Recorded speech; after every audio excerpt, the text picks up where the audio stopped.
Mr. McMahon documentary on Netflix. I watched all 6 episodes.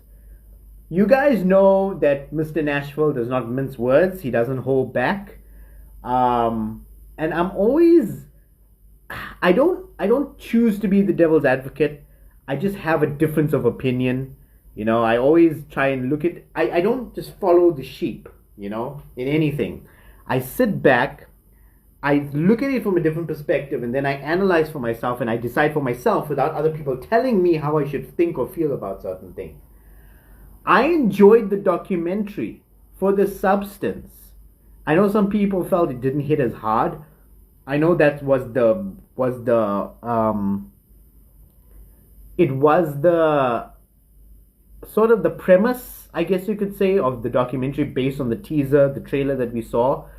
I did see a couple of videos that were sent to me by Sumit, one of our PwC resident analysts, about the whole Stephanie McMahon, Vince McMahon thing, and then how Stephanie talked about it, not just in the documentary, but in previous videos about how Vince McMahon had the idea of him basically committing incest with his own daughter Stephanie and having that as a storyline.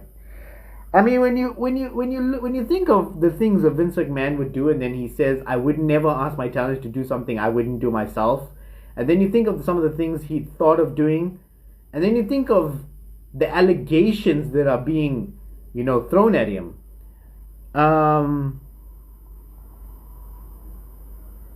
Vince McMahon, Mr. McMahon, the character, was Vince McMahon with the volume turned down, whereas Vince McMahon, the person, was Vince McMahon with the volume turned all the way up.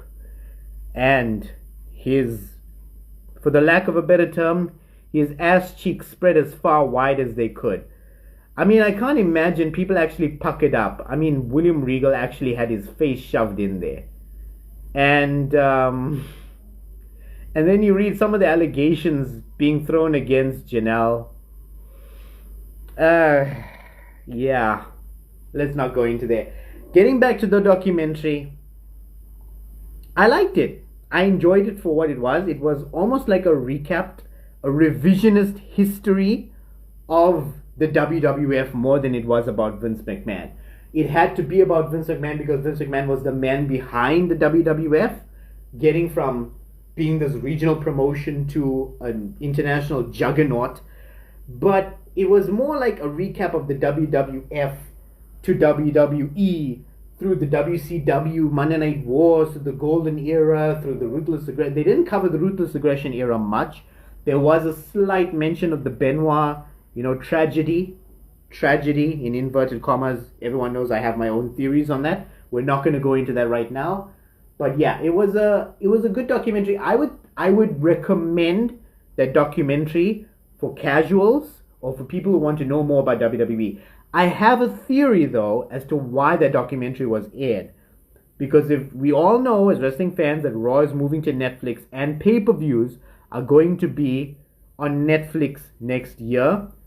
So that was like basically prepping casual fans for the WWE content that's going to be airing on Netflix. That's how I look at it. That's what I theorize it as.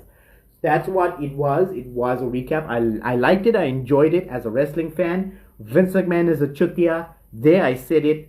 And it was good. It was what it was. I liked it. I enjoyed it. If you haven't watched it, I recommend that you do.